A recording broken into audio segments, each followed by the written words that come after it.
Hello, everybody, and welcome into the first race of Season 5 Tuesday Night Thunder playoffs. We got a good one for you here tonight. Thank you all so much for tuning in.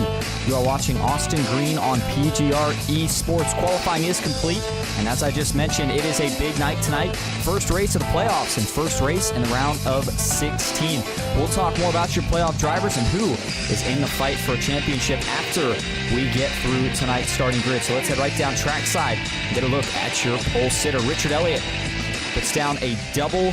Actually, the double zero is going to put down a 54.249 heater of a lap for Richard Elliott, who again takes your pole position here tonight.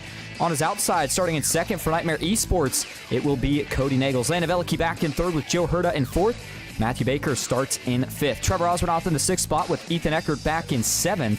It's going to be Garrett Maines in eighth with Matt Lee in ninth and Joshua McCullough rounding out your top 10. Chase Mistretta for RMR Esports starts back in the 11th spot. One of the last drivers to sneak in to the round of 16. Mark Vondell, he will start back in 12th for McCullough Motorsports in the 59 machine. Row 7 is going to be Jeff Merck alongside Jared Haynes. And then back in row number 8 will be Mike Davenport alongside Brock Westmoreland. Andrew Navarro starts in the 17th spot. Malik Ray back in 18th. It's going to be Dylan Jones in 19th. And Daniel Eberhardt rounding out your top 20. Evan Carlbon starts 21st in the 71 machine. Heath Job to his outside in 22nd. And it's going to be Sean Corbett back in 23rd with Christopher McCullough to his outside in 24th. Ken McCullough Jr. starts 25th. Jimmy Emos in 26th. And John Ward, the Hyper Motorsports captain, will round out your 27-car field here tonight. Taking a look at your race info again, it is playoff race number 1 around Talladega Superspeedway, the destination here tonight. We'll see Daytona in the playoffs as well, but it'll be mostly Talladega. 2.65 miles, the distance for one lap around the Superspeedway. 93 degrees, going to be the starting track temp here tonight. 77 outside, 31% humidity, partly cloudy skies, and winds at 12 miles an hour. Back in the Xfinity cars, 60 laps. Going to be the distance, 40% fuel, 3 sets of tires. No fast repair fix setups, and then that stage brake on lap 20. And of course, now that we're in the playoffs, stage brake's still going to matter for some. Now, of course, if you're one of the drivers not in the playoffs, it's not going to matter at all. But for the playoff drivers, stage brake's still an opportunity to get a couple of extra points. Try to help yourself advance into those further rounds. Regular season champion was Garrett Maines. And by the way, take a look at that scoring tower on your left. Different format this season than what we had last year. You now see the drivers that are fighting for a championship currently in the round of 16. They are highlighted in blue. So if you see your favorite driver in blue, they are one of the playoff drivers. We'll also have it on their driver card. You'll see a P next to their name as well to indicate if they are a playoff driver. All right, well, pace car going to make the left turn. Format's the same, but a lot more on the line for each race going forward as we officially start the chase for a championship. Who's ready to rock and roll? Let's go at Talladega. Green flag is in the air.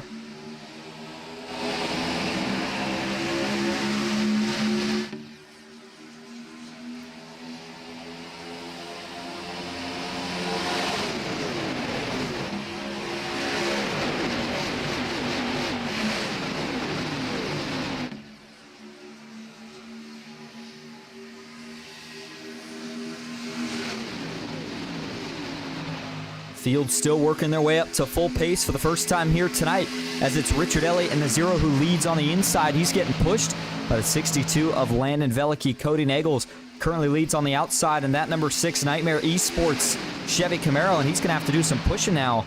As you saw, Richard Elliott was able to slot up there just in front of the number 6. By the way, we had a big event just a few nights ago. In case you missed it, Sunday night was the McCullough Motorsports Halloween race, 500-mile event in the Xfinity cars. I believe it was at Daytona. Yeah, sure enough it was. And the winner for that, we'll go ahead and get to him early, is Mr. John Ward, who right now is not being scored on track. So not sure what happened to John, but either way, he was the winner of that big event. A lot of the drivers that you see here tonight were in that event. So some of them still have the Halloween schemes. And one of those is what is now your current leader on the inside. The 62 of Landon Veliky. He's got the Reamer orange and purple scheme. That's on the outside here.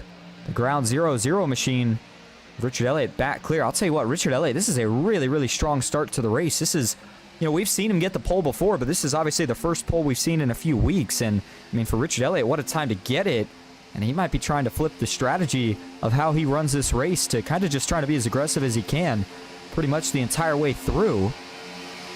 And it always has seemed like, and I've said it before, but the drivers who tend to try to stay up front and control the entire race seem to be the drivers that find themselves in the best position at the end. You always kind of think to yourself, I can wait, get up there at the end when it's time to go, but it just never really works out that way. So getting up here early is going to help Richard Elliott with potentially some stage points, and also hopefully staying out of any chaos that might ensue and unfold behind. So 3.5 laps complete, and we're going to get our first glance here at 3 wide. There goes the 12 and the 1. Garrett Maines, Malik Ray, and now the 44 of Andrew Navarro. He'll jump up as well. That 3-car trio is gonna move. Not a very hot track temp here tonight, but if you have the right pushers behind you, that doesn't matter. You can still make this third lane work. That's exactly what Garrett Maines plans to do. Look at the push from Malik Ray, even through the trial. These cars squaring each other up really nicely. The 12 of Maines, he'll get clear, and he's gonna pull Malik Ray with him down to the middle. They'll make the second transition all the way down to the inside. And watch for Malik here to duck back up once Nagels gets a run. Navarro, nothing doing. He's going to have to fade back and drop in line somewhere.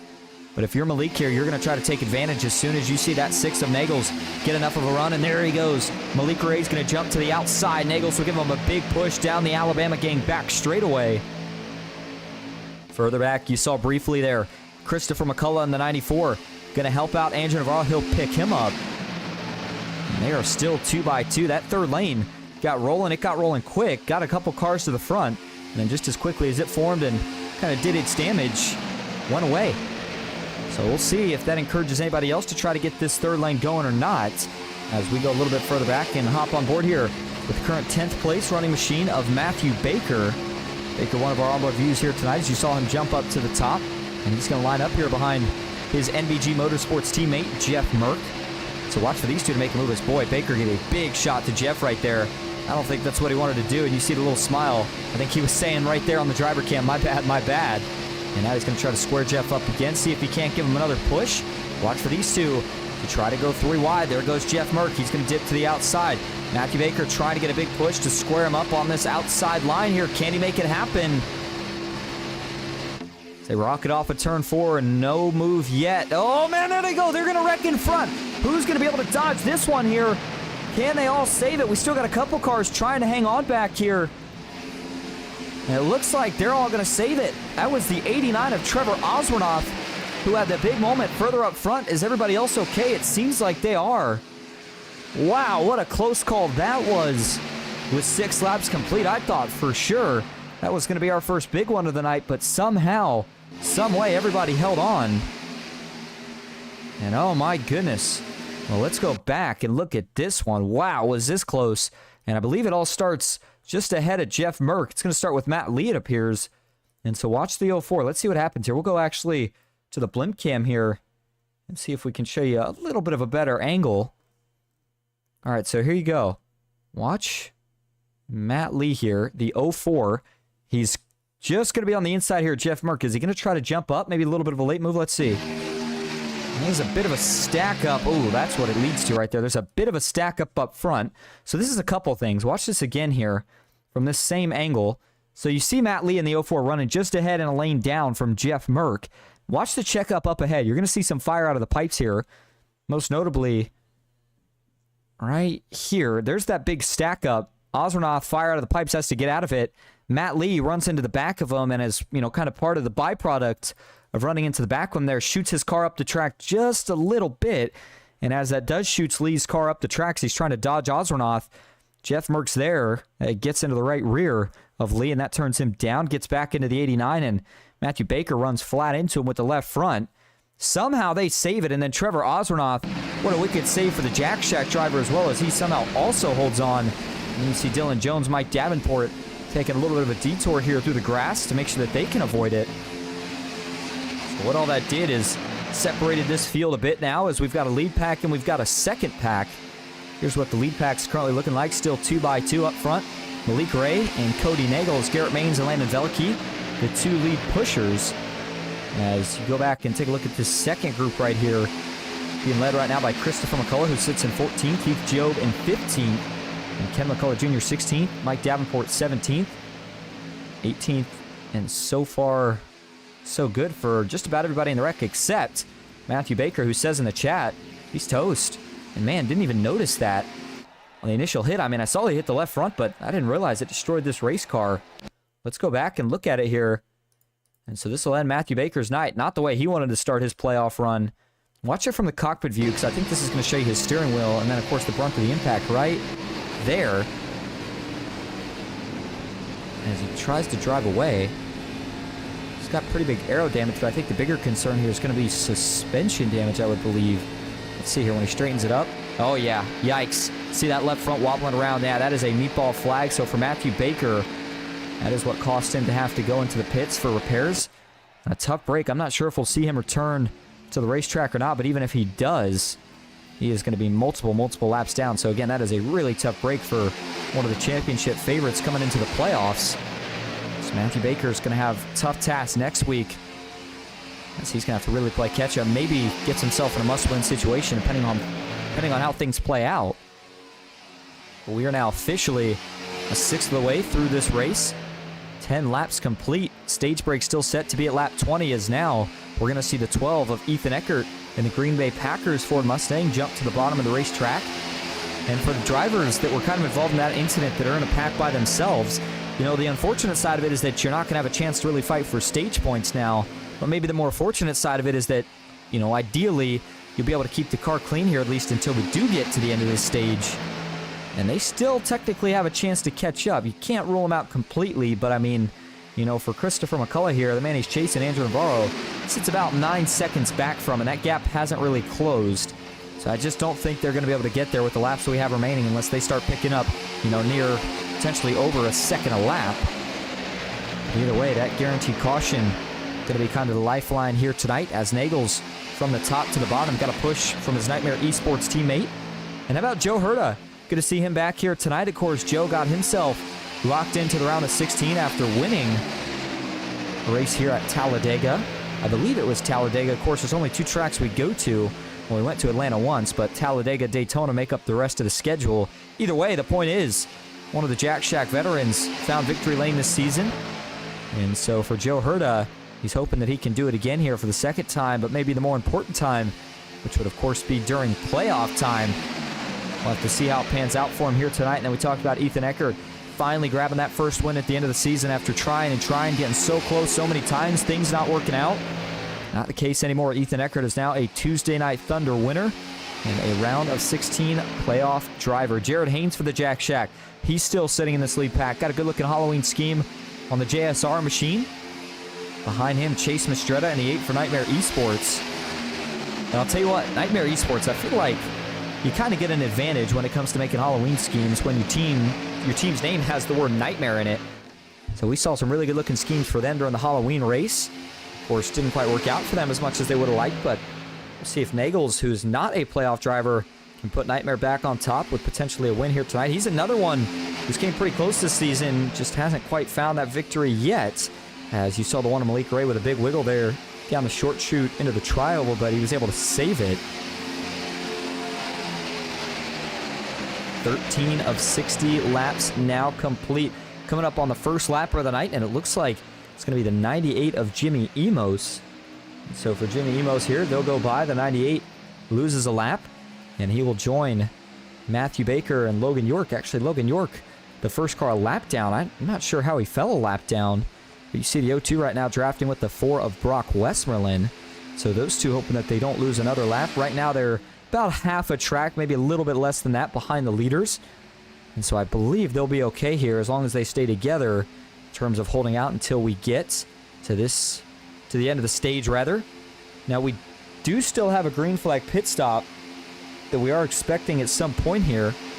I would say that pit stop is probably somewhere, if I had to guess, right around, no, really it should be any time from now.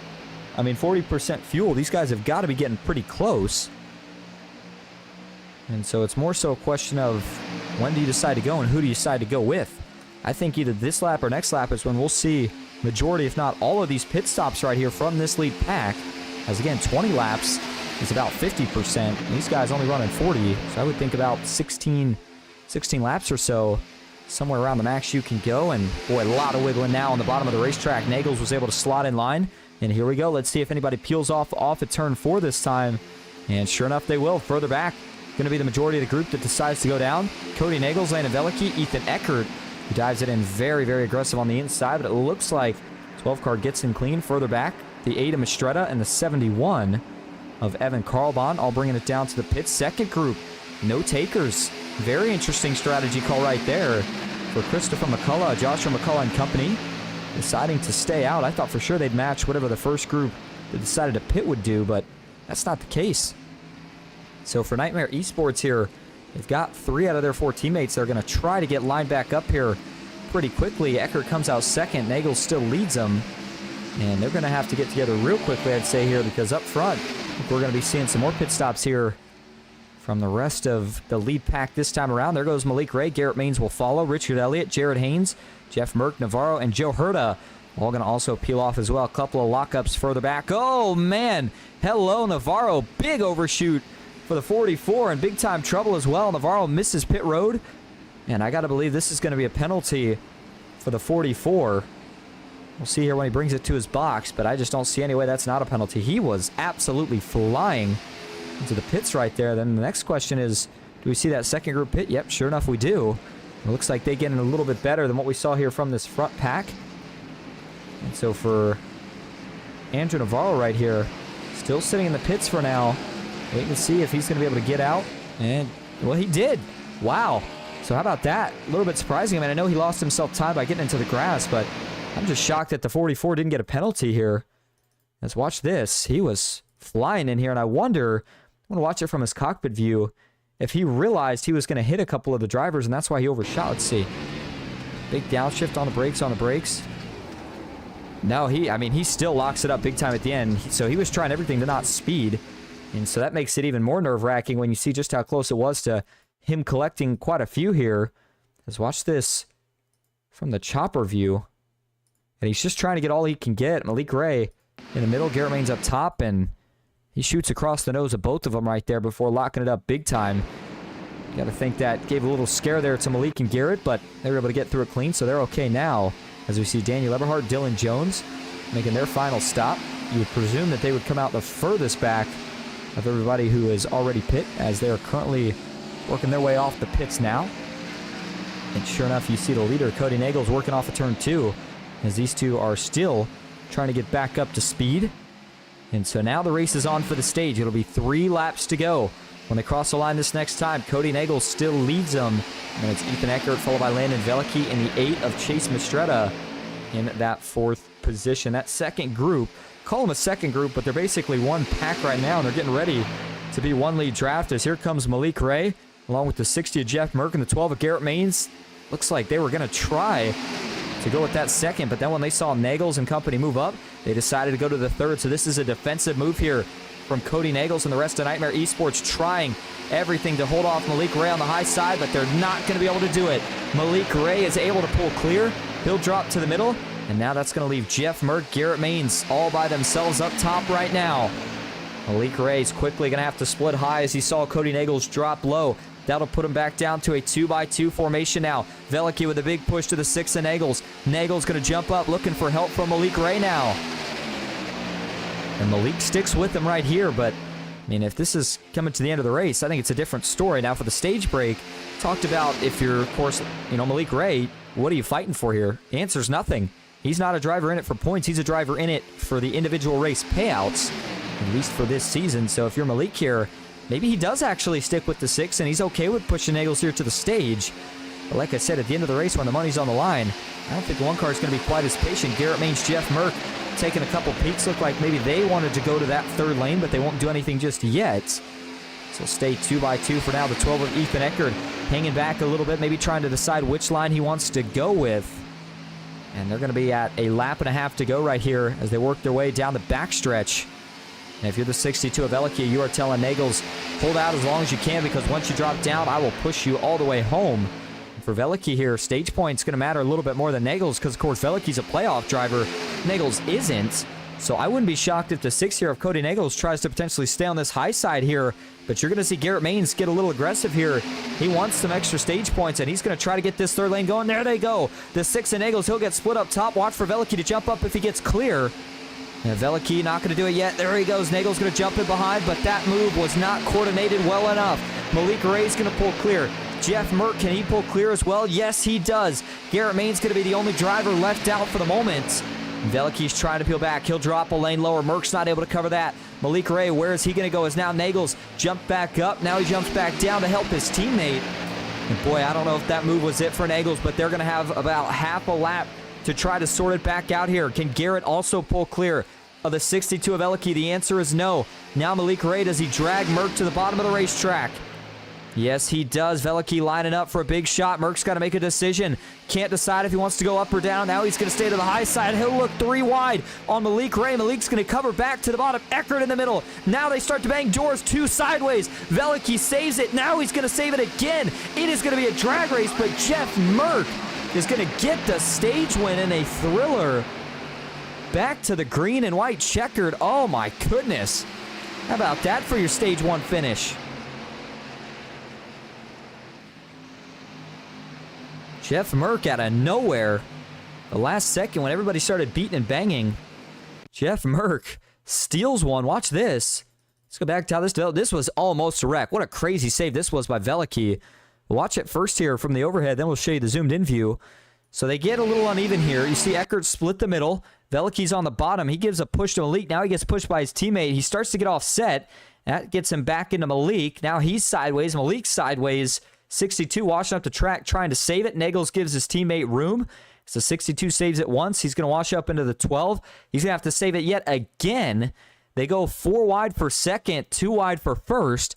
But it's going to be Jeff Merck who has a little more help on the top. And, I mean, he was getting that run all the way to the start-finish line. I mean, he just barely sneaks it out right there at the finish. Watch this again from a bit of a different angle here. Show you this from the zoomed-in shot. And watch that initial push that starts to get him all sideways. Look at Veliky's hands doing everything he can to hold on to that Toyota Supra. And then right here, look at Merck.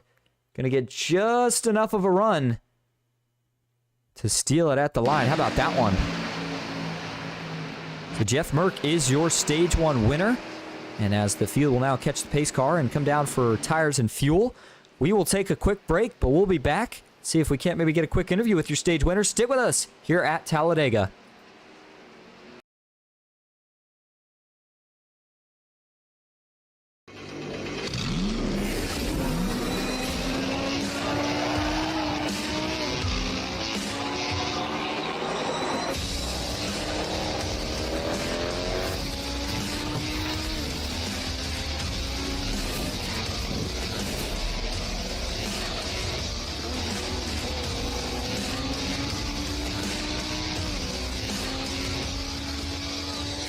I played a couple of simulators and this was like very responsive, especially the hydraulics and stuff, the motion and stuff was really, really on point. But you feel like you're really driving, it feels real. It adds so much to the experience. It's just really, really cool. It was pretty awesome.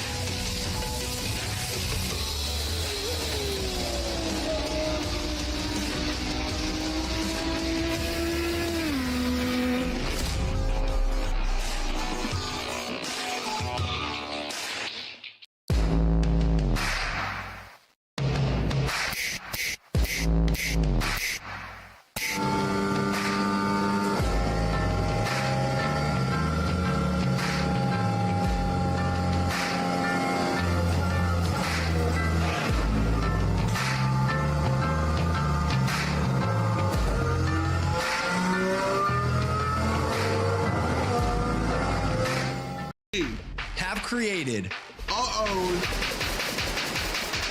drink company. The fastest growing sports drink in history. We will run! We will run! Ladies and gentlemen, we got paddles. The monkey has prime! This season, we are hydrated. The official sports drink of the UFC. It's time! Oh, that's good.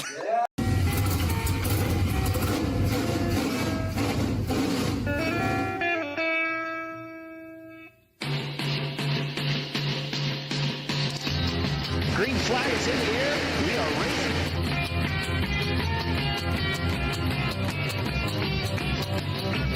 3x3.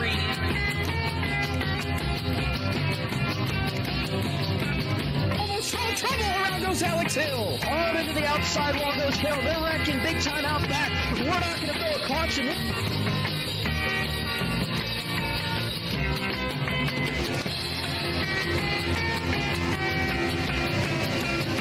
Finish. Who gets it at the line? Cody Nagels wins it at Talladega.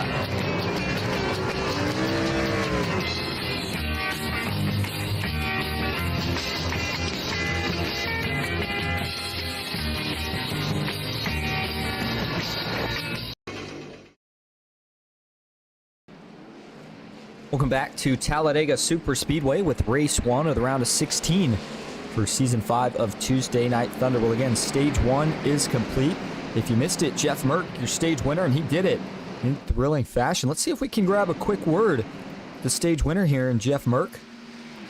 Hey, Jeff, this is Austin up in the booth. You got a copy? I do, good sir. What's up? Well, you looked really good there, especially at the end of the stage. But, man, that last lap looked wild. Break it down from your point of view, and how'd you make that 4-wide move up top work?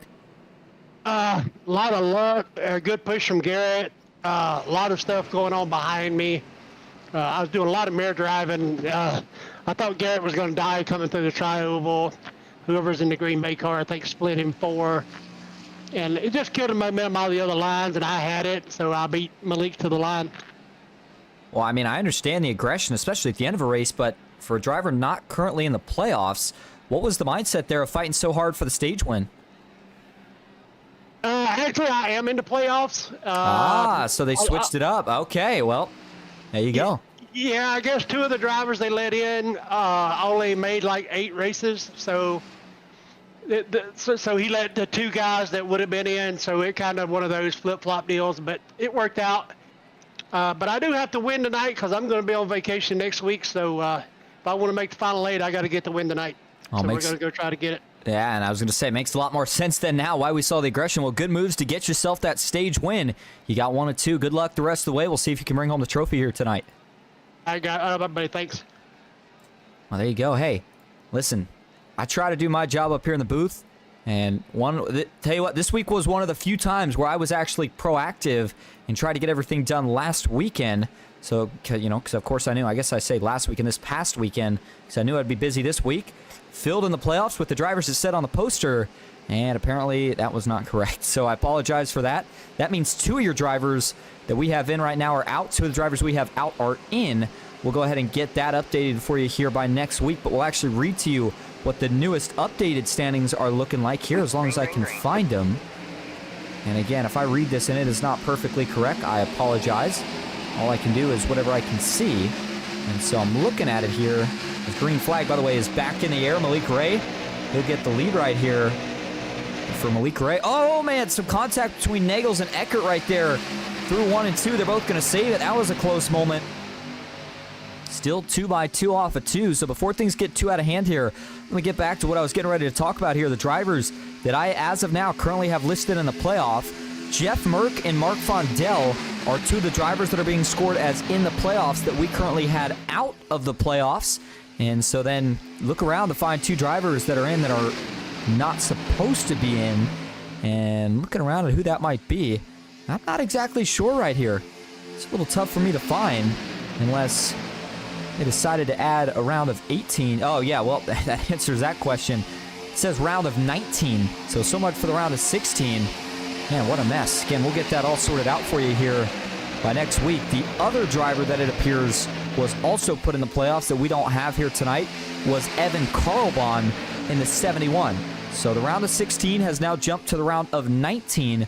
And the 3 drivers that you don't see being scored as one of your playoff drivers that are is Jeff. Oh, Eckert's going to get turned into the wall. He goes back into the field, and it's going to collect a few of them here. Caution is out. Daniel Eberhard avoids Christopher McCullough. Big damage for the 12 of Ethan Eckert. This might bring his first race of the playoffs to an end. Major left front suspension damage.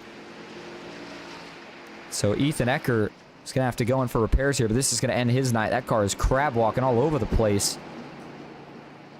And that one was about as cut and dry as you can have, where somebody gets turned from the lead and it collects quite a few.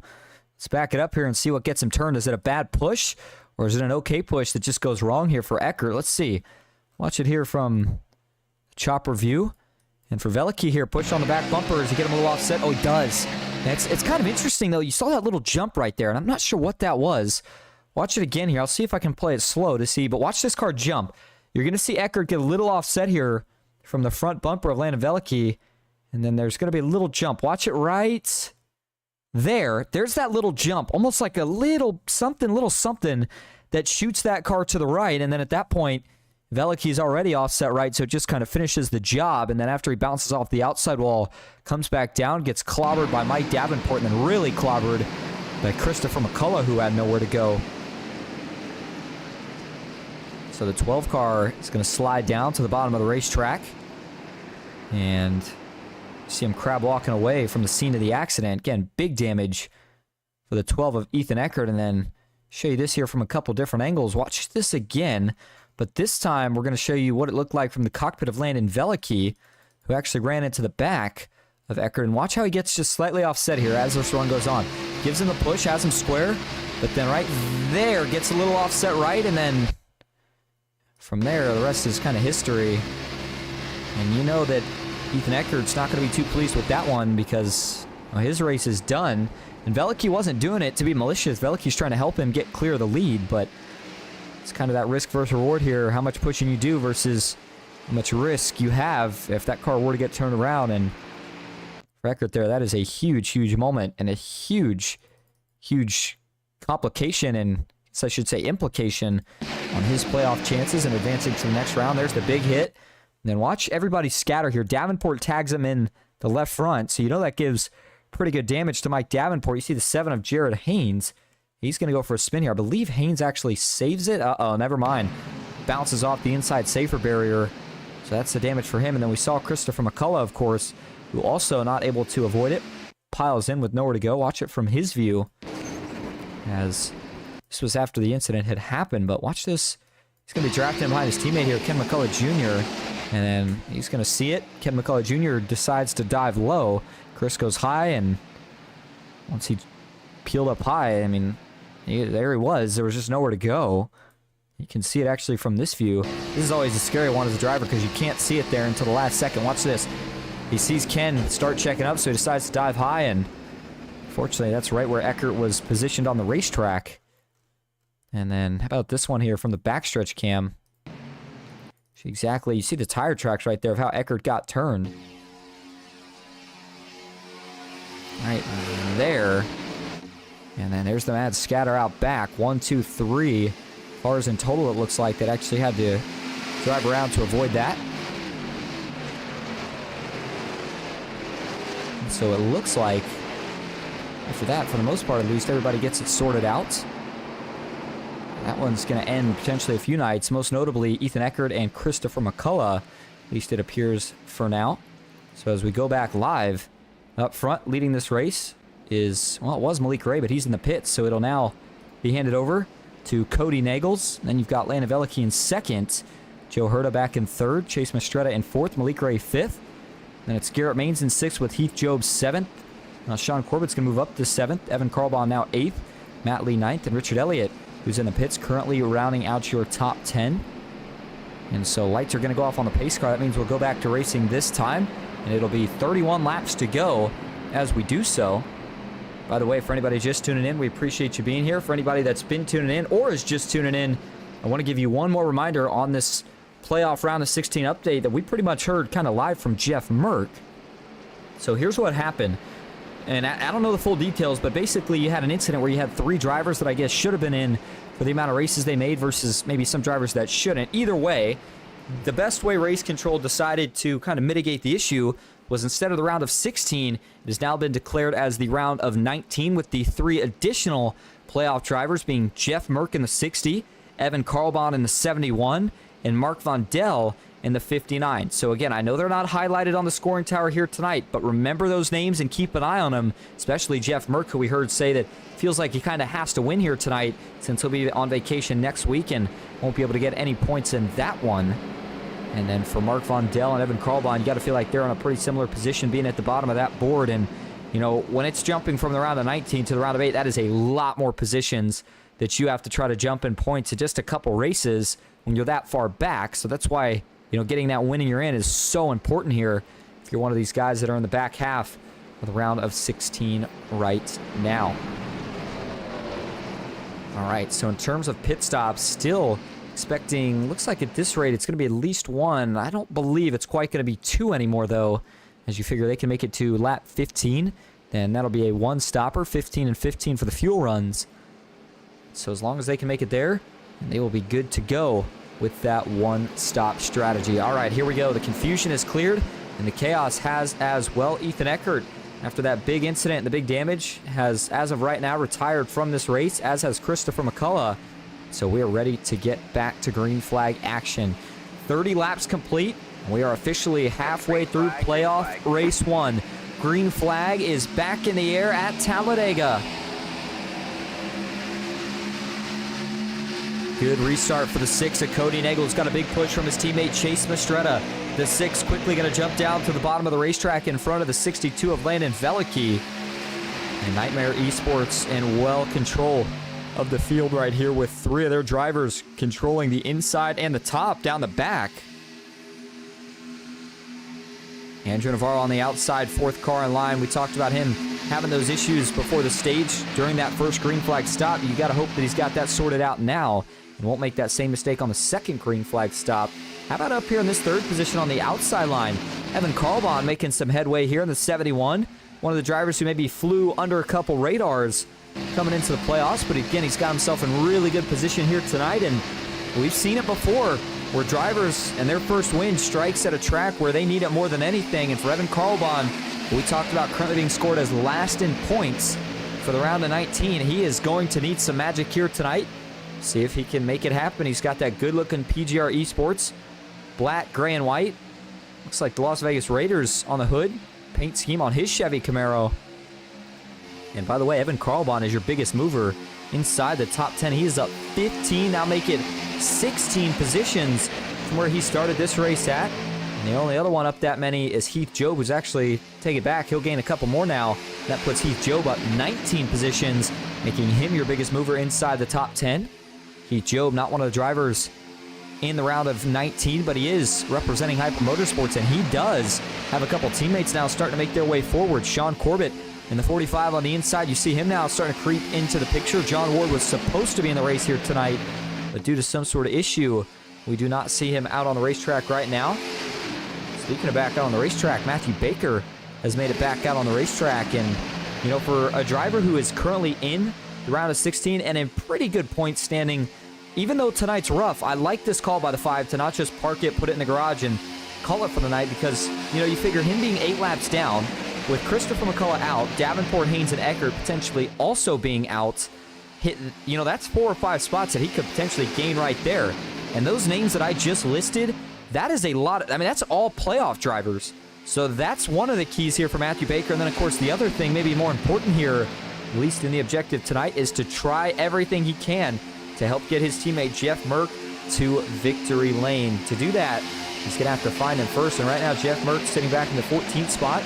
Got a handful of positions or so, at least in terms of on-track position, behind Matthew Baker. In terms of actual timing position, Baker, of course, 8 laps down, not actually running for position in this lead pack. 3. Well, I was going to say we had a 3-car tandem working up top, but Looks like Evan Carlbon's actually given a little bit of a space between him and Heath Joe, but 33 laps complete of 60. And so we're going to be coming to 25 to go here in just a couple. Now, when we see that final pit stop, again, should be somewhere right around 15 laps to go or so. So right around 10 to 12 laps from now.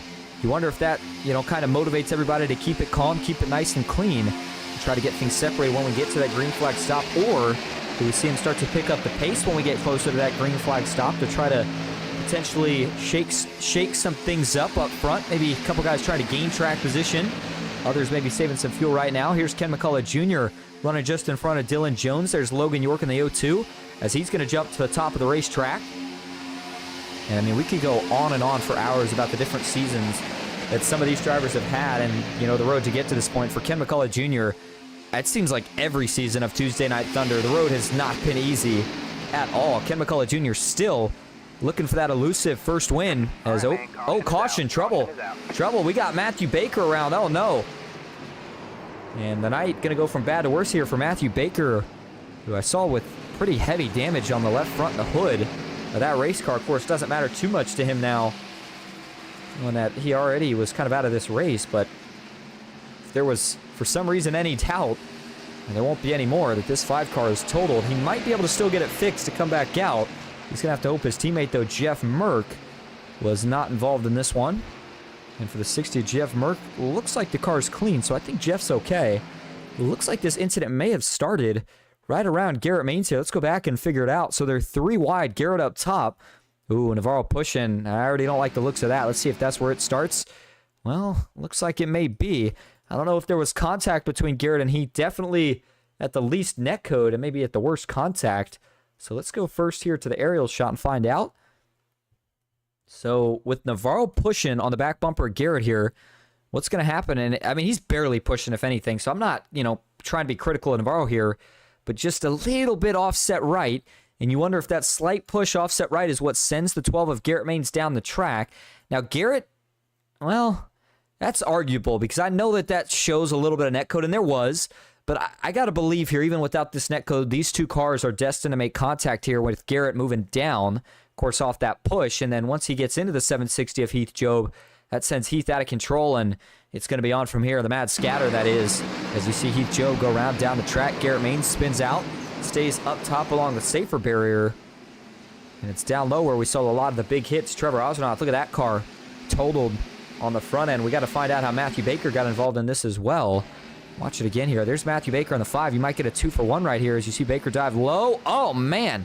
That's a massive shot between Matthew Baker and Heath Job as the 760 was coming back down the racetrack. So that would explain the damage he sustains. Watch this from the cockpit view here. We're going to actually go to Matthew Baker's cockpit. And he's going to see it, and he's going to dive as low as he can here, but then as Heath Job comes down, just nowhere to go. So that 760 spinning towards the inside wall, and for Matthew Baker here, it was more so just try anything you can to hold on. And I'll tell you what, I mean, to see as many wrecks as we've seen to this point, and, I know it hasn't been necessarily, a record number of cautions, but it's taken out a lot of really good competitors and a lot of playoff drivers as well. As there's the view again and the impact there for Garrett Maines. Now watch this Heath Job here spinning down the track. Nothing he can do. Here comes the onrushing Matthew Baker, and look at that hit. Lifts the back tires up off the ground. As the flaps deploy, though, and keep all these race cars on the ground. And Heath Job's going to take one more tank slapper here to the inside wall. You see Daniel Eberhardt, Malik Ray trying to dodge through. It looked like Malik got a little bit of damage, but I don't believe it's anything too bad. I think he'll be okay to continue. As you see Evan Carlbon, watch the move he makes here in the 71 to dodge this one. Gets into Veliky. I think those 2 held on. And for Carlbon there, that was really probably the only move he could make there to not get them both wrecked. And watch this again. If we back this up a little bit for Carlbon, this was a phenomenal job to shoot this gap. I'll show you this from the cockpit view. He's going to see it behind Heath Job and dives low. It gets into Veliky. What a save by Veliky as well. That was a tough position that Carlbon had to put him in by trying to dive low, but Veliky holds on, as do multiple others. And give you one more look at this here. TV4.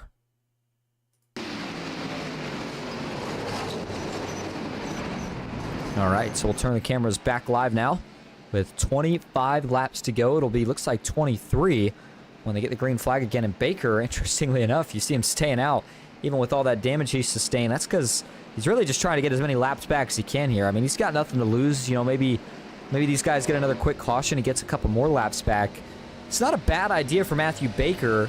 It's certainly an interesting one, though, especially with how much damage that car still has. But looks like now this will put the 5 car, leave 6 laps down. So slowly but surely still getting them back, even with the damage. See, Matthew Baker, maybe I won't count him out just yet. If he's able to get 2 or 3 more of them back, all of a sudden he could be back in the equation here. But with, 23 laps to go, still don't know if it's going to be enough time for your leaders. That is still a pit stop to be made.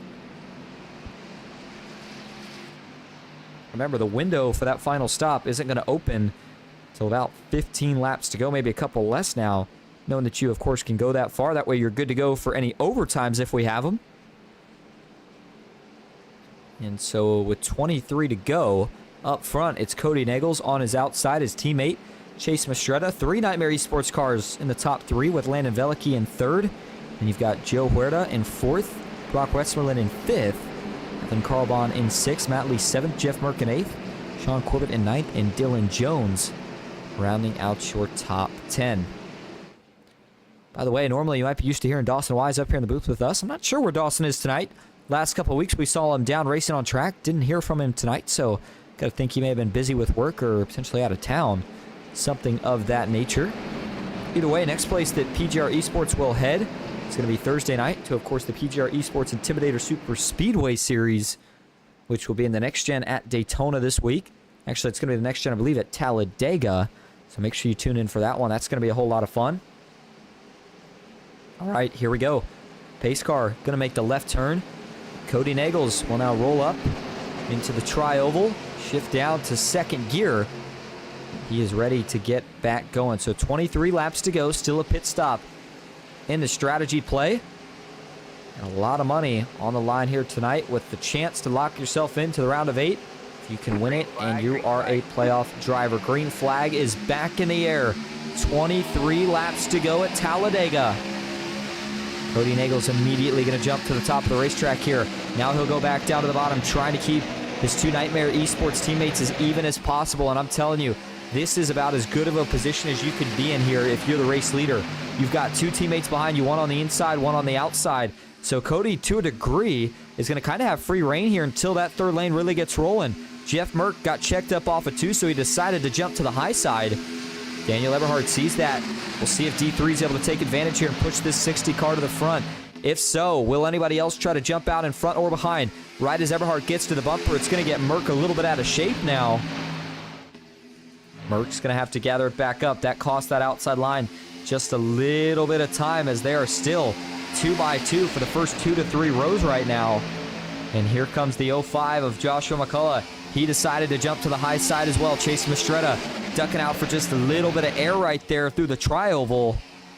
Further back, you can see now all the damaged cars that we have in the field, and kind of how much of a factor that's playing is right now for Matthew Baker.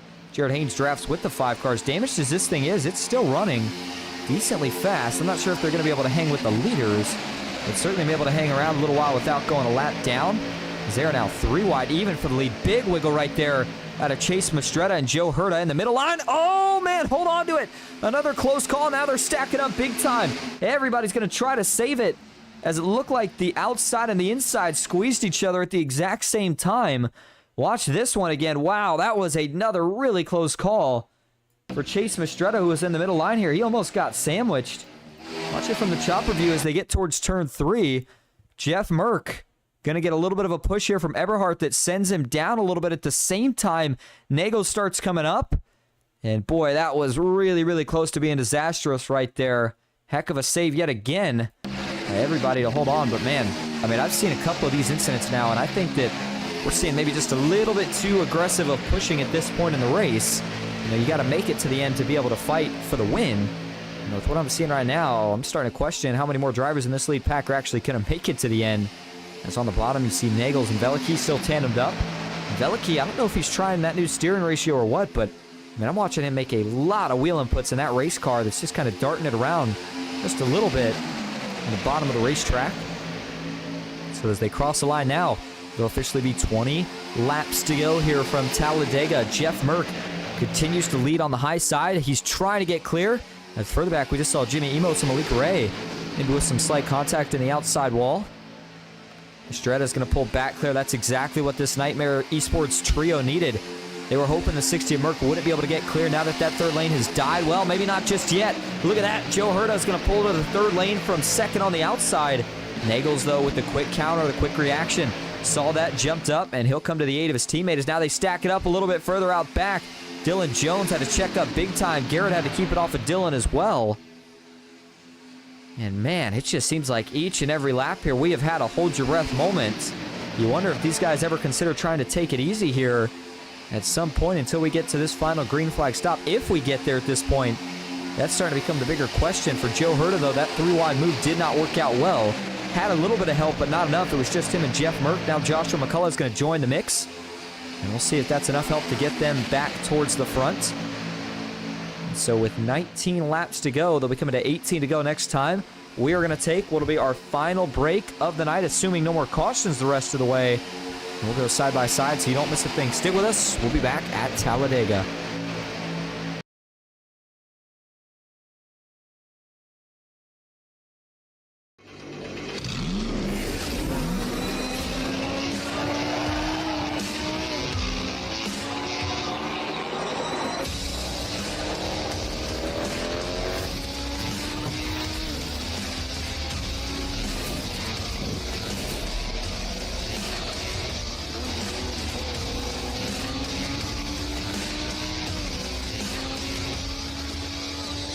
I played a couple of simulators, and this was like very responsive. Especially the hydraulics and stuff, the motion and stuff was really, really on point. Make you feel like you're really driving. It feels real. It adds so much to the experience. It's just really, really cool. It was pretty awesome.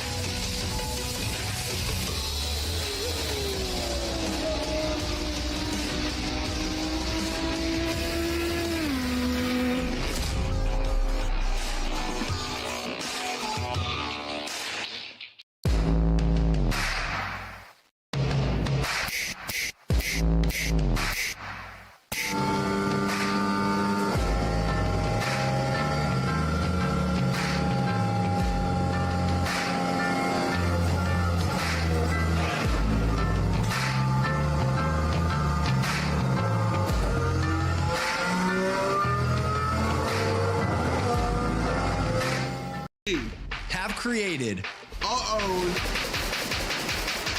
Drink Company. the fastest growing sports drink in history. We will run! We will run! Ladies and gentlemen, we got The monkey is prime!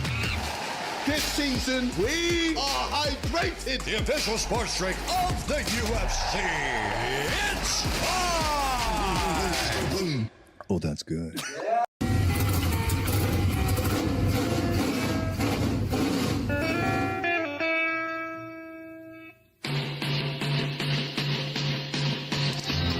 Green flag is in the air. We are racing.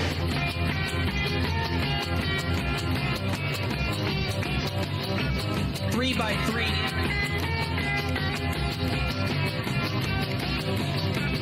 Almost no trouble. Around goes Alex Hill. On into the outside wall goes Hill. They're wrecking big time out back. We're not going to throw a caution.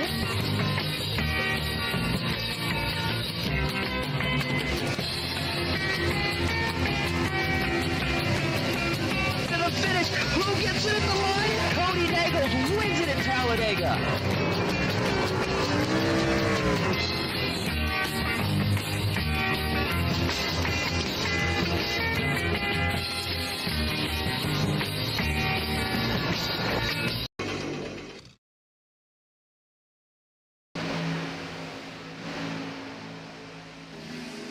Welcome back to Talladega Superspeedway. Just before we go back to full screen, did want to show you what the payouts were looking like here tonight. This was based off of 30 entries.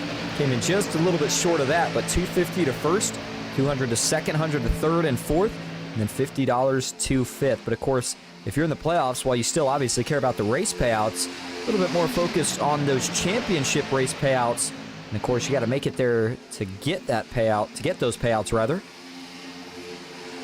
All right, so 15 laps to go now.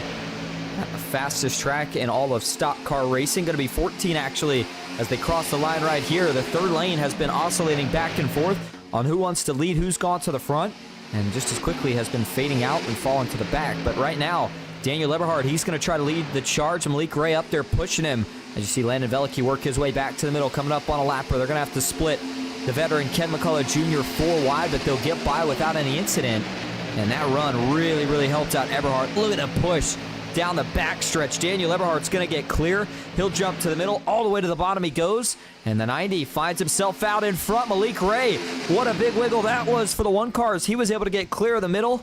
But man, he almost got turned sideways by Landon Veliky. We continue to see Malik Ray make these kind of crazy saves each and every week. And it almost gets to a point where you feel like it's not even fair when you got a driver that can catch pretty much any push you give them versus a driver that you feel like as soon as you tap them, they get out of shape. Malik has been able to catch everything, just about that anybody's throwing at him from behind at least. 60 of Jeff Merck still up top. Remember, he is in basically a must-win scenario surrounding the fact that he's, of course, not going to be here next week. So Jeff Merck getting pushed by Joe Herta on the outside. Sir Lane's getting rolling, and it's getting rolling at a good time. By the way, they are now well within that final pit window. The question just becomes, when do you decide to go in? With as much chaos as we're seeing right now in this lead pack, I almost think I'd be willing to come in a little bit sooner than later at this rate. Just try to split things up. I just don't know if I want to still be up here with how crazy things have been, but at least so far, everybody's content to keep running where they run. Joshua McCullough, by the way, the last car in this lead pack, running with Dylan Jones in the 11 back there. And then it's Trevor Osborne this second pack. Looks like he's bringing him down, though, for his final pit stop. So for Trevor in 17th, he pits with his teammate Jared Haynes, who's back in 21st. You've got Mark Vondell by himself in 18th. And back in 19th, it's going to be Heath Job. Malik Ray still leading up top. Third lane has now decimated to just one car. Jeff Merck was able to find a spot second on the outside. And now it's going to be all about, can this outside line find a way to drop down before the pit sequence, or do they try the dangerous maneuver of pitting from this outside line? We've seen it before, and we've seen just how tricky it is. But here we go, off of turn 4. Does anybody peel down? Not that time they won't. It's like Daniel Eberhard, he'll stay on the inside. Malik Ray is going to stay up top. And by the way, I mean, I say that the window's open, but realistically, I think they can stretch this, if I had to guess, probably all the way to somewhere, let's see, 10, 15, probably right. They're getting close, I would say. They can maybe go another four laps or so, I would think. But once you get to that number, you're starting to, run on fumes. So this outside continues to break up more and more. Garrett Maines made the move up there, but further back, Richard Elliott looks like he's trying to find a spot to jump down.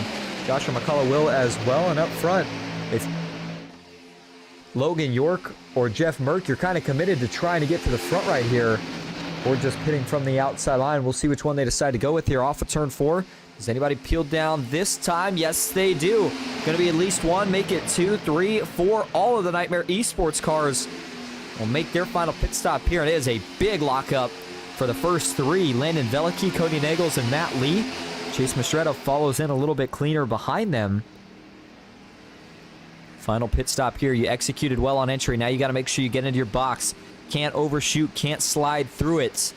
And looks like so far so good. Veliky, he's going to pull in with no issues. Nagels does as well.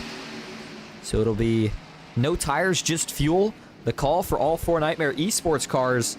And now that they've pit, you wonder, does this start to force the hand of the rest of the field? Do they have to pit now as well? Or do they try to continue to stay out, run as many laps as they can on this tank of fuel? And I would think even if they are trying to stay out, they're only going to be able to stay out for so long here. As, yeah, there you go. There's your answer. We're going to see some more pit stops right here. Garrett, Joe Herta, Malik Ray, Brock Westermerlin, Richard Elliott. All the cars that are going to lead them in. Looks like they getting clean. And then out back, Sean Corbett and Evan Carlbahn. Looks like going to tag along as well. So another smooth round of pit stops. Man, I mean, so far, everybody's looked really, really good on these pit sequences. And now, you got to wonder how this group's going to come out and stack up in comparison to Cody Nagels and Nightmare Esports. As they got together really, really quickly this time. Look at the organization already from Nagels, Lee, Veliky, and Chase Mastretta here. And we'll see, is Garrett working his way out of the pits yet? Yes, he is just now out of the pits. As meanwhile, up front, Daniel Eberhard leads Logan York, Jeff Merck, Joshua McCullough, and Dylan Jones. And watch for these 4 to bring it down for what should be their final stop this time around. Sure enough, there they go. Daniel Eberhardt will stay on the track, the longest of them all. Late in the braking zone, it looks like the 90 will have no issues. But who does have issues? Oh, no, the 60 at Jeff Merck. Big lockup. The 60 overshoots. And I think Jeff Merck has missed the commitment cone, which will be a penalty for an illegal pit road entry. Oh, man, that is such a tough break here. We'll go ahead and watch to make sure that is indeed the case here for Merck. But if it is, that will be a race ender. And yeah, the fact that he now put on 4 tires makes me think that Merck definitely has a penalty he has to serve, and decided that it's probably in his best interest here. Well, actually, he only took 2 tires, but either way, I was thinking those tires were maybe since he's going to have to sit some time. So that is a really, really unfortunate break for Jeff Merck, who really needed to win. He's going to now need a caution, but here's the issue for that 60 car coming into the pits, just coming in a little too hot. He's going to lock him up here, and when you lock it up, car doesn't turn. He was coming in way too hot. Just trying to get a little bit too much, probably. Has cost Jeff Merck a chance at a win here without a caution. But that caution may still be very, very likely, as, oh man, we already see him beating and banging further back. That's Joe Herta now 3 wide with the 8 of Chase Mastretta. He's going to get back down in front of Brock Westmoreland. And this 2x2 group is going to blow by the 3 cars that just came out of the pits. And Daniel Eberhardt, Logan York, Dylan Jones, and of course Joshua McCullough. And now the splitting. Oh man, watch out here, 4 wide. This is where everybody's trying to get back in that rhythm, trying to find which lane they want to go with. Disorganized as can be. But Matt Lee going to jump down in front of Cody Nagels here. Who else is going to go to this outside? Nightmare Esports is in very good position right now, but they are fighting with this 3rd lane being led by Landon Velicki. Brock Westmoreland behind. And if you're Velicki here, does Chase Mastretta let him slot in? It looks like he will. And they are still all over the place right now, trying to find some organization. They can't do it just yet. They'll be coming to 6 laps to go. Matthew Baker losing yet another lap, so the 2 that he gained back, fortunately, it doesn't really matter now as he's lost those 2 yet again. Garrett Maines, boy, where did he come from? What a great recovery after being in an incident earlier. Then, of course, Malik Ray, who also had some slight front-end damage, he got that fixed, quickly made his way back to the front of the field. And Eberhardt's going to give a pretty big shot to the back of the 1 car now. He looks to jump up. Garrett follows. I mean, man, I know that these, everybody's on really, really old tires, but I just cannot get over how out of shape these cars are. The track temp is still not that hot, all things considered, under 100 degrees. So, see this many handling issues here. I know we're going to be coming to only 5 laps to go, but it just gets you really nervous about if we're going to be able to make it. As you see Malik Ray get kind of pushed up. Eberhardt's going to split him. Eberhardt looks to the top. Garrett Maines will not follow. Instead, it'll be the 04 of Matt Lee who decides to make the maneuver. Can he push the 90 to the front? Malik Ray is going to side draft the bottom. Is it enough to pull him back? Not yet. Logan York gets a nose out in front. Will he jump to the middle? Yes, he does. Oh, big push and an even bigger save. York still trying to hold on. He does, but it's going to wreck him out back. Dylan Jones into the outside wall. Caution is out. Malik Ray is going to spin through the grass.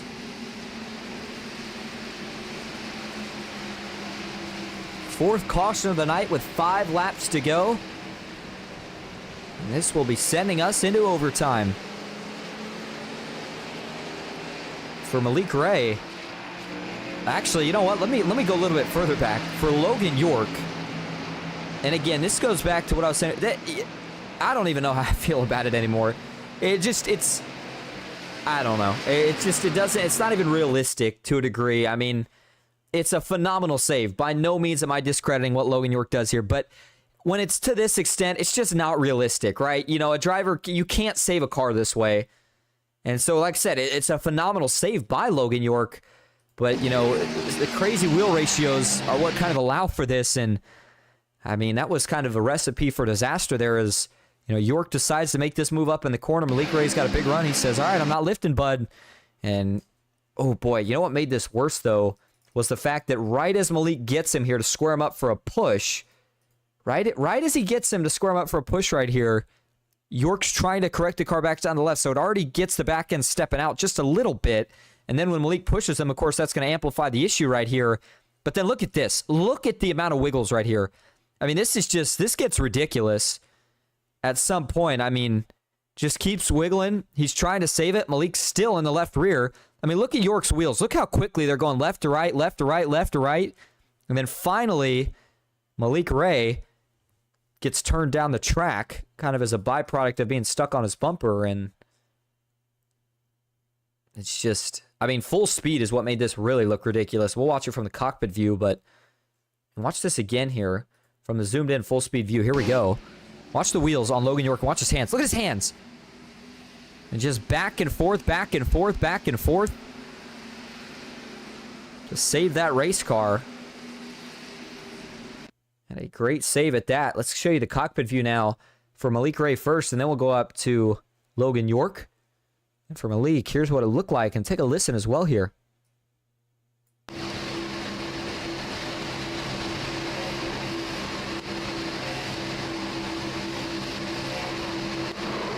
You know, man, that's a tough one for me, right? And this is where sometimes as a broadcaster, we kind of push it to the side to a little bit because, you know, a lot of people start to get upset when we give opinions here, but it's hard for me to call, right? Because, you know, I know York's trying to save it, but at the same time here, you know, and I know Malik's not happy. I can't blame him.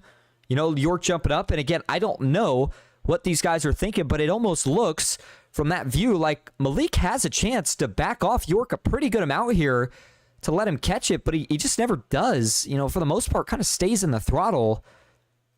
And, you know, I know Garrett's running close, but like I said, it looked like Garrett was giving Malik the room to try to back off of him a little bit, at least at one point, like right here. You know, it's hard for me to say. Malik may have been letting off a little bit, and it's just maybe not quite enough. But either way, that's just a crazy racing incident in terms of, that's two guys going for it. Logan trying to throw a little bit of a late block. Not a late block, I mean late in the race kind of block. And then Malik Ray not wanting to lift, giving him a big shot. Things don't quite work out. And Malik Ray goes for a slide through the grass. It was Dylan Jones, though, the other driver that we saw getting involved in this. Watch it for him here. As he gets turned back up, and wow, how close was that for Matt Lee on the outside? What a job he did to miss this one. And he went from being destroyed to somehow missing this wreck. Watch this from Matt Lee's cockpit view. Sees it. Oh, man. Actually had a little bit of contact there. The outside wall, but certainly not nearly as bad as it could have been. And then the view you've been waiting for, Logan York. Watch the hands here. And you tell me if you think any real race car driver is doing this in real life. And maybe. I mean, I guess you be the judge. That is certainly some fast hands, though. And that's the pros and cons of it. Pros are you can make these crazy saves. Cons are sometimes can lead to guys getting mad at each other with the blocks they're able to pull off. But either way, that was certainly one of the most interesting wrecks that I have seen of the season here for Tuesday Night Thunder. So we'll see what happens now. But, man, I almost got to think if you're Logan York and you can hold on to the race car like that, I mean, you might as well block for all it's worth here the rest of the race. And now you're going to mess around a little bit more. I can tell you, well, the O2 may be messing around just a little bit too much as, I might know what happened here. The O2, he might have been given the EOL. That's what it is. And yeah, sure enough, I didn't notice in the chat, but Baker's mom says, what is an EOL? Don Merck says it's a penalty. Yep, sure enough. EOL is an end-of-the-line penalty, so whichever driver gets an EOL is sent to the back of the field, and it looks like for Logan York, he may have been the driver that got the EOL here. A little bit interesting on both sides of the spectrum. All right. So it's going to be 2-lap shootout. Again, green-white checkered attempt number 1. Remind you of the rules real quick. We got to make it to the white flag for this race to be official, and if we don't, we will rack them up and try it again. We got 3 total attempts at overtime. Fuel should not be a concern, at least not for this restart. It's going to be all about track position. Brock Westmoreland, another big name here. How big a win would be for him tonight. See if he can get the job done. Garrett Maines, Matt Lee. And try to pick out who is going to be the one to jump out to that third lane first. I'm looking back to Joe Herta, Chase Mastretta, or Evan Carlbon. It's one of the drivers that'll try to make it happen. All right, pace car making that left turn for potentially the final time here tonight. Field back in the hands of Westmoreland and Daniel Eberhardt. Here we go. 2-lap shootout to decide who advances to the next round of the playoffs. Green flag is back in the air at Talladega. And it's a good restart from Brock Westmoreland. Had the chance to jump up, and instead, he's going to stick low. He is going to have a great pusher, and Garrett Maines behind him if he can hold on here for the next 2 laps. Further back, a lot of drivers already mixing it up. Watch for the 60 of Jeff Merck. Where's the 60 at, and how long will it take him to get to the front of the field? A lot of work to do, but a lot of good drivers back there to do it with. The 90 Eberhard trying to roll back even here with the leader down the backstretch. And the inside right now with more organization, 3-car tandem versus a 2-car tandem on the outside. You already can see a couple of drivers trying to get to this third lane, trying to get something working. Looks like Richard Elliott right now leads the charge. He'll grab a side draft on the 71 of Evan Carlbahn. Malik Ray up top trying to go with Richard Elliott. Now Brock Westmoreland, fades a little bit too high there. Decided to jump up to give Garrett a break. Now he's going to get split. Daniel Eberhardt's going to jump to the third. Matt Lee will go with him. Brock Westmoreland fades as Garrett leads. White flag in the air. 1 lap to go at Talladega. And it's a good position to be in right now if you're Garrett Maines, because they are racing aggressive out back. 2 wide for the first couple of rows. Then it's 3 by 3 all the way through the rest of the field. Final time down the backstretch they go now. A little bit of contact further back. Garrett still leads on the inside, but here comes the outside line. Big push by the 4 Brock Westmoreland. He's trying to get the 90 of Daniel Eberhardt clear. Now there's some contact on the bottom as Veliky has to catch it. 1 set of corner to go right here. Can they make it off of 4 clean? Oh, Veliky trying to hold on. Looks like he does for now. Further up, there's contact. They keep it clean. Now Garrett's going to wiggle. This allows Daniel Eberhardt to get the run up top. He'll jump low. Does Brock Westmoreland have one more run? No, he doesn't. And for the second time this season, Daniel Eberhardt's going to win in Tuesday Night Thunder. They wreck him up out back as they cross the line. Westmoreland with a great finish brings home second. And a non-playoff driver will win it. And so that means nobody is going to lock themselves in here tonight. What a win for Daniel Eberhardt. Made that 3-wide move. And I'll tell you what, there's a lot of drivers that would not make that move. They would tell you they feel like it's a better spot to just push right there.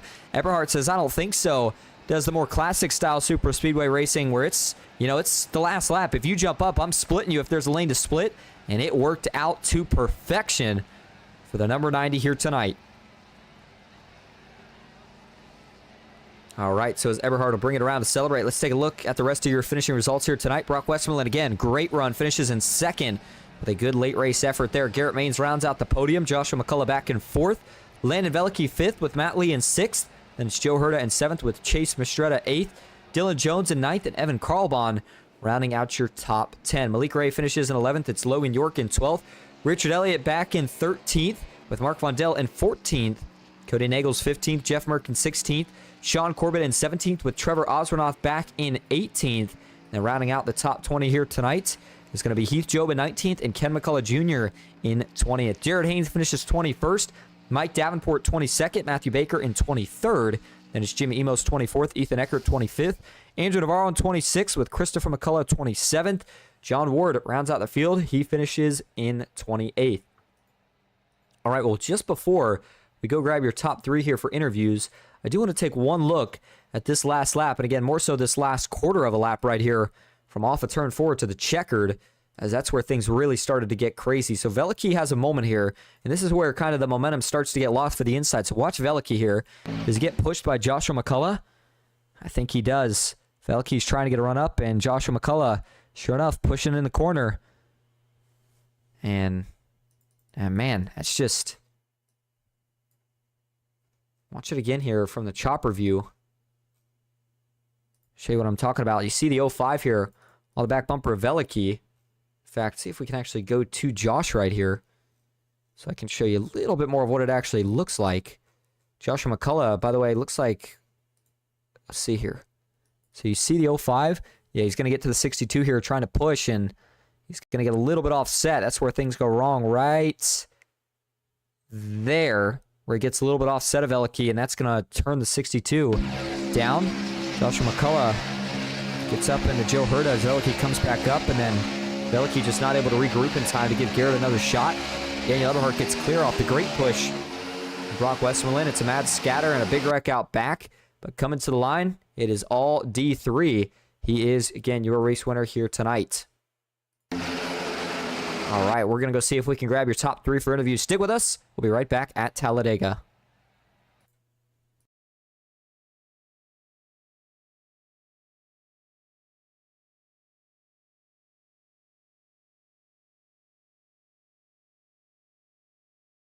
All right, going to start first here tonight with your race winner, second race win of the season for Daniel Eberhardt. Daniel, this is Austin up in the booth. You got a copy? Yes, sir. Well, you win it, and boy, first off, the question is, what about that move that you made there? The move that ultimately led you to get into the lead? Give me just a moment here. Apologize about that, but the move that ultimately got you to the lead, you split the leader 3 wide. Take us through what the mindset was on that and how you knew it would work out. I really didn't. Just earlier in the race, we had such a big gap, me and Garrett, to Malik, that I was like, well, I'm going to make this move on Brock, but because I think Lee will go with me. Lee knows my driving style enough. But then all of a sudden, when Lee got pushed third, in the center car, it shot me down. And I was like, oh, crap, we're going to wreck. But luckily, Brock wasn't below me in the middle line. So I cleared him, and it just kind of screwed Lee. And I felt so bad because I knew if Lee and me got to the outside of him, we were going to make a real fast line and get around Brock. But I think when he got sideways and he kind of was indecisive on making that move with me, it just kind of killed our momentum, and that's when he got shot into me. I'll tell you what, it works out, though, either way tonight. And, I know you're not one of the playoff drivers, but you certainly look like one. And after the season that you're starting to put together here, especially late, do you think about maybe running for points in a championship next year? Yeah, I wish I did this year. I think I've ran like 8 races, but probably not enough to be in it. I even asked Ron about it, like how many I had to run, and he was like, it was way too late in the season. But yeah, I really wish I did. Finally, I'm getting a little bit better at the super speedway racing. I feel like it's just not my cup of tea anymore. I've been having to run really hard, and it's not that fun running that hard, but it's fun to hang out with the guys still and just race everybody. So just thank you to you for putting this broadcast on each and every week. You do a lot of hard work. You're a better race car driver than you are a broadcaster. I don't take that offensively. I love your broadcast work, but I love you on the racetrack. So it's kind of like I hate not having you out there. And I thank Ron for putting this race on, and just hey, we got another one in the bag. Let's take it to the bank.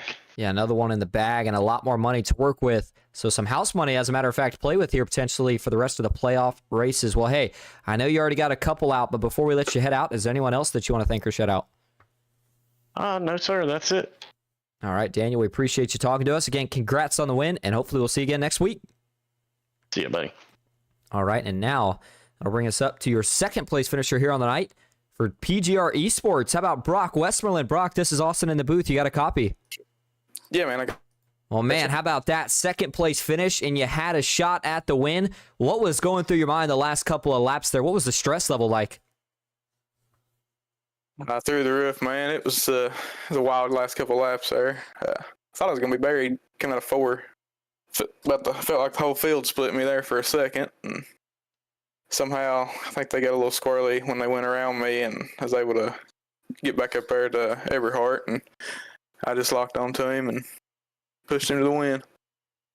Well, how important is it for you to get a run like this, knowing that, how short these rounds are in the playoffs and your chances to advance to the round of 8? Are you feeling a little bit safer as we go into next week? Oh, yeah, man. It was huge. I was really aiming to get a run like that tonight, especially with the 19 guys in the playoffs this round. Yeah, man, it was huge for that run. I'd like to get one more spot there, but it was a huge night. Huge night indeed. Well, hey, Brock, before we let you head out to go celebrate, is there anyone you want to thank or shout out? Yeah, just thank Ron for putting this on, and thank you guys, PGR, for doing a hell of a broadcast, and thank PGR teammates for working with me there through the race. Yeah, man, it's a good race. Absolutely. Well, Brock, we appreciate you talking to us again. Congrats on the second place finish, and hopefully we'll see you next week. Yep, thank you. All right, now that'll bring us to your final podium finisher here tonight. That's Garrett Maines. Garrett, this is Austin up in the booth. You got a copy? Yes, sir. Well, you bring home a third place finish. And man, little bit of a roller coaster night for you. You get involved in that incident. Tell us first a little bit about the process it took to get yourself back towards the front of the field before the end of the race. I had unfixable damage on the car and just kind of figured best bet was to just sit where I was and kind of hope for things to work out my way. And we got that green flag stop, and that was kind of what I needed to put us towards the front of the field and in position to be able to make some moves. I just really couldn't make the moves I needed to make with the damage. And I felt bad because Daniel went to the top to go by Malik, and like it was a prime opportunity for me to go with him, but I just didn't trust that I'd actually be able to clear with him because I knew I was having a hard time staying in a 2-car tandem. So I don't know. I felt like I was a little restricted there at the end, and I really couldn't seem to make it happen there on the bottom. Just so much disorganization coming to the finish, but I don't know. I mean, shoot, I'll take third on a night like tonight. We really didn't have anything go our way, but at the same time, kind of got lucky there at the end to have an opportunity and get some solid points for tonight. Well, speaking of opportunity, you already came into the playoffs, of course, as the leader in points. You were the regular season champion, and knowing that you got a podium finish here tonight, does that take a little bit of the pressure off next week, or do you still go out and try to get another win? I mean, I think you just keep doing what you're doing. I haven't really changed my mindset coming into this race. It's almost the same it's been every week. It's just, get what you can. And I felt like it kind of unfolded for me to get a little bit more than I probably should have tonight. So I'll take the opportunities. Hopefully next week qualify a little bit better. I don't know what I was doing during qualifying, but kind of had to unbury yourself there. And Cody and the Nightmare guys had control of this race for such a long time. Just really couldn't get into position for most of it. But we'll be back next week and hopefully starting up towards the front. Sounds like a plan. Well, hey, before we let you head out here tonight, is there anyone you want to thank or shout out? Yeah, absolutely. Got to give a huge thank you to Scott at MCU Body. Also, thank you to Lennox and Ryko for their their support and their hard work on the setup this week. Man, the contender race was a little frustrating, but we had a really good piece. Just hard to pass this race. So nice to top off the night with a podium here. Absolutely, Garrett. Thank you for talking to us again. Congrats on the podium finish, and we'll see you next week. Appreciate it. Thank you. All right, well, that is going to wrap up our coverage here tonight from Talladega. Another great race and another great finish with Daniel Eberhardt coming out on top for this one. First race of the round of 16, actually the round of 19 rather, is wrapped up. We'll be back next week for the second race in the round of 19. Make sure you tune in for that one. As for tonight, that's it for me, Austin Green, here on PGR eSports. As always, thank you all so much for tuning in, and I hope that you enjoyed. And until next time, have a good night.